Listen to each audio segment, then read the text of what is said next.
रामराम मंडळी. तर आपण निघालेलो आहोत एक अशा ॲडव्हेंचरला जे सगळ्यांचं ड्रीम असतं, सगळ्यांची इच्छा असते तिथे एकदा तरी जाऊन यावं. छोटा असो मोठा असो किंवा प्रत्येक व्यक्तीचं एक ड्रीम असतं की आपण त्या प्लेसला जाऊन यावं, तो नजारा पाहावा आणि तिथलं दर्शन घ्यावं. असंच आपण एका प्लेसला, अशा एक सुंदर ठिकाणी आपण आज चाललेलो आहोत आणि ते ठिकाण म्हणजे आहे केदारनाथ. रामराम मंडळी, आपण आत्ता आहोत बांद्रा टर्मिनलला आणि आपली जर्नी इथून स्टार्ट होते केदारनाथसाठी.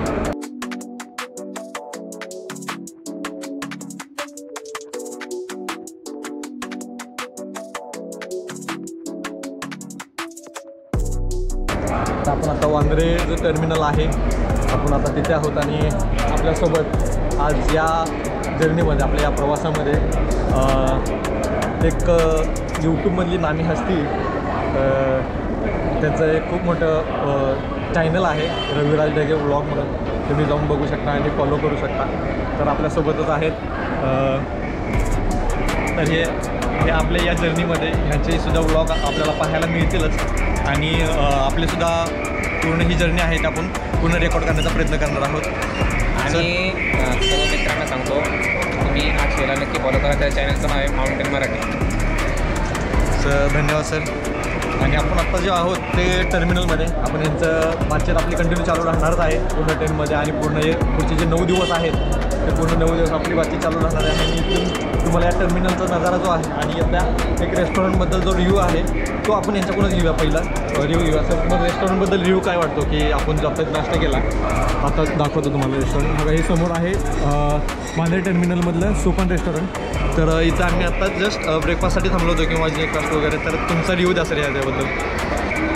नाश्ता काय एवढा चविष्ट नव्हता, जसं आपण पुण्यात नाश्ता करतो तिचं आहे पुण्याची हे नाही. हां ॲक्च्युली आपण रेट बघितलं तर रेट म्हणजे एक नॉमिनल रेट आहेत जे स्टँडर्ड असतात ते. आणि पण क्वालिटी जी आहे ना ती पूर्ण थर्ड क्लास आहे म्हणू शकतो आपण. वर्थ इट आणि वर्स्ट या दोन्हीमध्ये जेवढा फरक आहे ना तेवढाच या क्वालिटीच्या, या फूड क्वालिटीमधला फरक आहे. बाकी टर्मिनल बाहेरच्या टेम्परेचरपेक्षा जरी आतलं ते टेम्परेचर खूप चांगलं आहे, बरं वाटते. आणि आम्ही आत्ता सगळे इथे बॅग वगैरे ठेवून सगळी ही जी गँग आहे जी पूर्ण केदारनाथसाठी रवाना होणार आहे तेवढे लोक घेऊन आम्ही आत्ता इथे बांद्रा टर्मिनलमध्ये बसलेलो आहोत. इथे लोक बघताय तुम्ही, तर इथे लोक सगळे आराम करत आहेत त्या टर्मिनल्समध्ये. असं हे स्वच्छ असं टर्मिनल आहे. आणि चला भेटूया आपण आता ट्रेनमधल्या प्रवासामध्ये.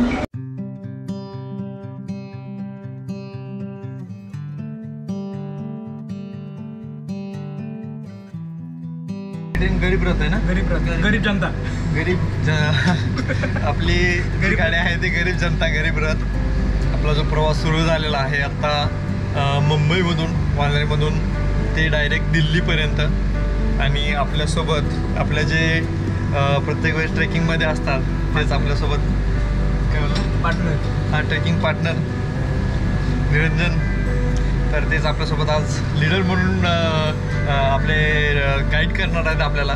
सेकंड टाईम चाललो आहे आम्ही. मी हेच सेकंड टाईम चालले आहेत. मी नाही चाललं, मी फर्स्ट टाईमच जातो आहे आत्ता. तर आम्ही आत्ता बाहेर बसलो होतो. पूर्ण AC ट्रेन आहे, स्लीपर आहे. आणि इथून हे बघा आता मुंबईच्या बाहेरच निघत आहोत, मुंबईमध्येच आहोत अजून.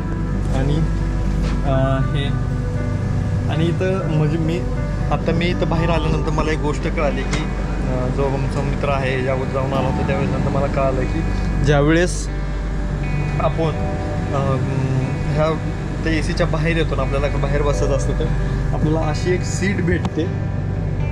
या सीटवर आपण बसू शकतो. ही सीट रिझर्व नसते ॲक्च्युली. आणि इथे आपण बसून हा मस्त सुंदर नजाऱ्याचा आनंद घेऊ शकतो.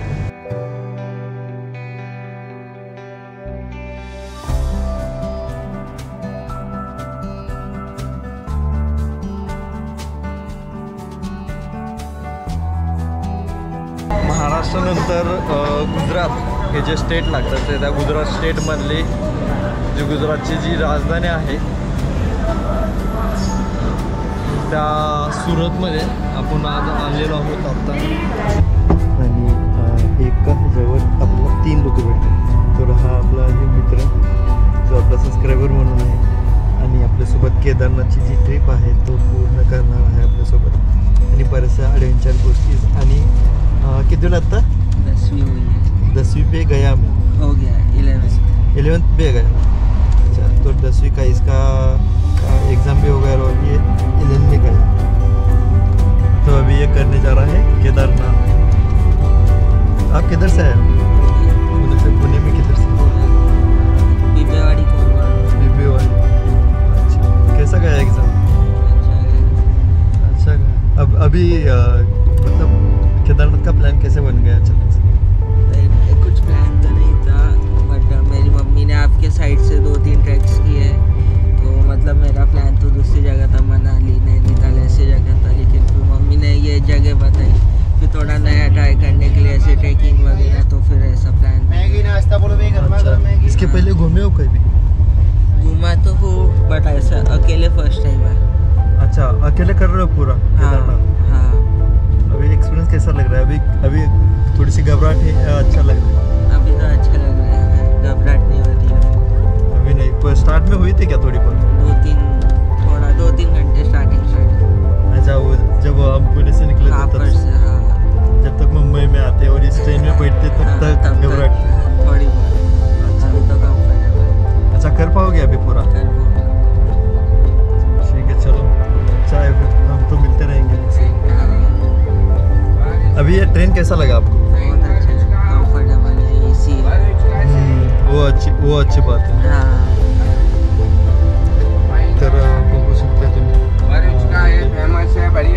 इथे असं पूर्ण एसीची सोय सुद्धा आहे आणि आपल्याला खाण्यासाठी प्रत्येक गोष्ट इथे पाण्याला नाही. आपल्याला अशी एक चादर वगैरे दिलेली आहे. बेडशीट सुद्धा आपल्याला अशा पॅकिंगमध्ये भेटतात. पूर्ण क्लीन वगैरे करून पॅक करून ठेवलेलं असतं. त्या बेडशीट घेऊन आपण यूज करू शकतो. हे पाणघाण्यासाठी सुद्धा आहे आणि इथं बसून आपण पूर्ण सगळा जो ट्रिप आहे ती एन्जॉय करू शकतो. त्यासोबतच आपल्याला इथे चार्जिंगची सोय दिलेली आहे. इथं अशी लाईटची सोय दिलेली आहे जेव्हा अंधार पडेल आणि USB केबलसुद्धा दिलेले आहे जेणेकरून आपण मोबाईलसाठी चार्जिंग करू शकतो किंवा कोणते जे आपलं जे चार्जेबल इलेक्ट्रॉनिक इक्विपमेंट आहेत ते यूज करू शकतो. दुसरी गोष्ट आहे इथे आपल्याला मोबाईल ठेवण्यासाठी असा एक कंपार्टमेंट बनवलं गेलेलं आहे. बघू शकता ही कंपार्टमेंट आहे. दुसरं आपल्याला इथे हे जे इमर्जन्सी ब्रेक असतं, इमर्जन्सी स्विच असतं ते आपल्याला इथं पाहायला. आणि असं एका कंपार्टमेंटमध्ये एका स्लॉटमध्ये आपल्याला जवळपास प्रत्येकाला स्लीपिंग सीट आहे आणि AC आहे. तर 3 आणि 6 2 आहे. तर एका भागामध्ये आपण 8 लोक झोपू शकतो एवढी जागा आहे.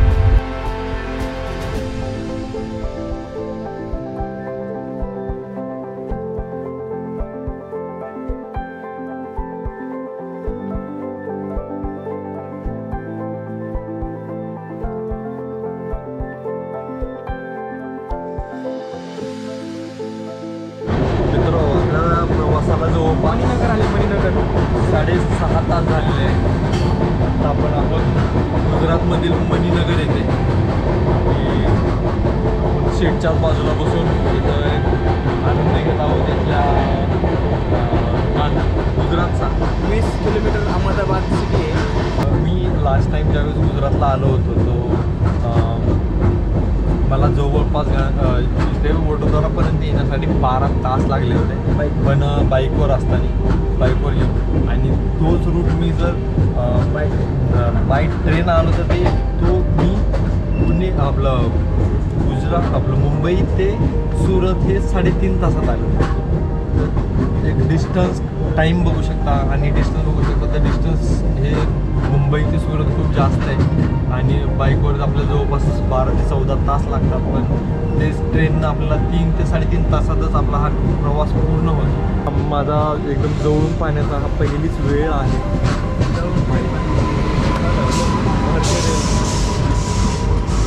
आमच्या फील्डला तर अशी ट्रेन वगैरे तर काही पाहायला भेटत नाही. ट्रेन नाही, वेळात असल्या काही ट्रेन नाही आहेत. त्यामुळं आम्हाला बीडचं ते आपलं ट्रेनचं तिकीट कसं काढायचं हे सुद्धा हां आम्हाला हे बघून खूप भारी वाटते. नगरला आहे का तुमच्या? नगरला जंक्शन नगरला स्टेशन आहे ना. हां मग जाऊ द्या, तुमचा काही अर्थ नाही, तुम्हाला सगळं माहिती असेल. तर बीडवाल्याला तरी कदाचित ह्याचा अनुभव नक्की खूप कमी आहे. आपण आलेलो आहोत आत्ता अहमदाबाद जंक्शनपाशी. ते आहे अहमदाबाद जंक्शन आणि इथले आहेत गुजरातची लोक.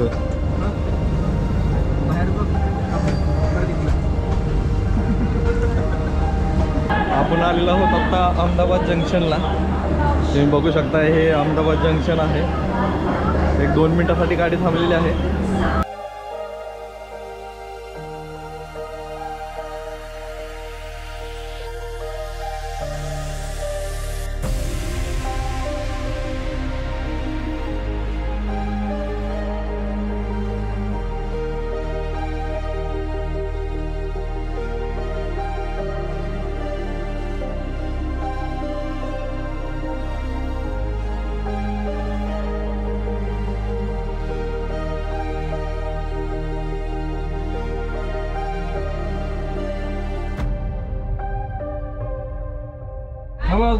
हे बरं आहे तुमचं. आई तिकडे खेळते, पप्पा इथे खेळते.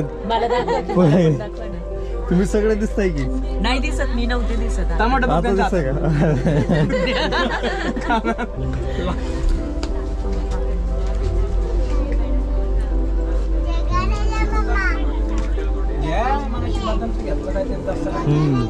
खानाचं रायडर.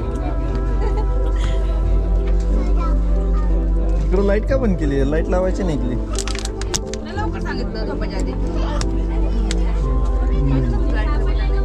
तुम्ही IRCTCच्या आपला सुविधेचा हे करत नाही, उपयोग करत नाही. पैसे फेडायचे आपल्याला सगळे.